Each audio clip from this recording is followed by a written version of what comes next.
सबरीमला श्री धर्म संस्था मंदिर एक हिंदू मंदिर है जो भगवान धर्म संस्था को समर्पित है, जहां देवता की पूजा भगवान अयप्पन के रूप में की जाती है, जो शिव और मोहिनी देवताओं के पुत्र है और ये भारत के केरल में सबरीमला पहाड़ियों के ऊपर स्थित है।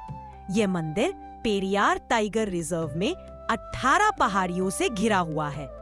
ये दुनिया के सबसे बड़े वार्षिक तीर्थ स्थलों में से एक है, जहां हर साल 2 महीने की छोटी अवधि में 10 से 15 मिलियन से अधिक भक्तों के आने का अनुमान है। यह सीजन 17/11/2025 यानी वृश्चिकम से शुरू होकर मकर संक्रांति के दिन समाप्त होगा।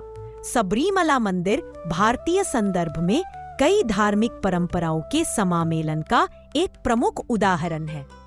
मंदिर की प्रथाओं के अनुसार 10 से 50 वर्ष की आयु की महिलाओं का मंदिर परिसर में प्रवेश वर्जित है। भागवत पुराण के अनुसार भगवान शिव भगवान विष्णु के साथ लेते थे जब विष्णु स्त्री मोहिनी रूप में थे। उनके शारीरिक मिलन से देवता शास्ता का जन्म हुआ। शास्ता को हरिहर पुत्र के नाम से भी जाना जाता है, जो हरि विष्णु और हर शिव के पुत्र है। ऐसा माना जाता है कि अयप्पा शास्ता का एक रूप है। शास्ता की पूजा दक्षिण भारत के प्राचीन इतिहास का हिस्सा है। दक्षिण भारत और दुनिया भर में कई शास्ता मंदिर हैं। अयप्पन अनुयायियों के लिए एक ग्रंथ घूटना तोपाख्यानम के अनुसार ऋषि सूत ने अपने अनुयायियों को अयप्पा के जन्म की कथा सुनाई।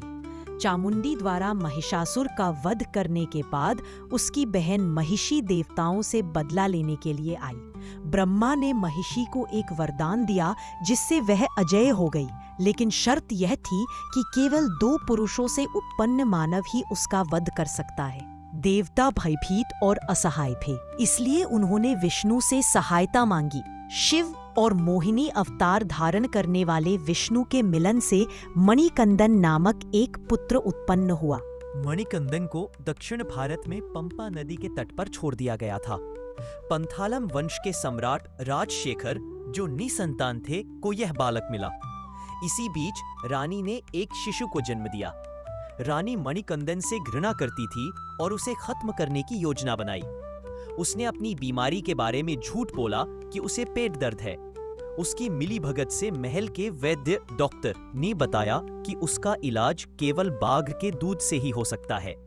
12 वर्षीय मणिकंदन अपनी दत्तक माता के लिए बाघ के दूध की तलाश में जंगल में चला गया। जंगल में अपनी यात्रा के दौरान उसने महिषी का वध कर दिया। महिषी की मृत्यु पर देवता प्रसन्न हुए। इंद्र ने बाघ का रूप धारण किया, जिसका उपयोग करके मणिकंदन राज्य लौटाया। बाघ के साथ लौटने पर सभी समझ गए कि वह इंसान नहीं है। उनकी दूसरी मां ने उनसे क्षमा मांगी। उन्होंने बताया कि महिषी को मारकर उनके अवतार का उद्देश्य पूरा हो गया है और वह इस दुनिया से लौटने वाले हैं।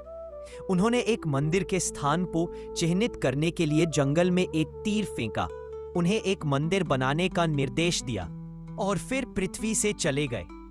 अपने दत्तक पिता यानी पंडालम राज के अनुरोध पर उन्होंने इस मौसम के अंतिम दिनों में सबरीमाला में आने और उनसे मिलने की अनुमति दी।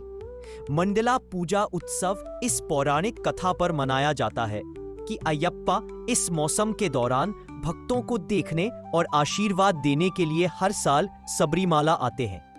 आकलन के अनुसार 15 मिलियन से अधिक भक्त इस छोटी अवधि में यहां आते हैं, जो विश्व रिकॉर्ड है।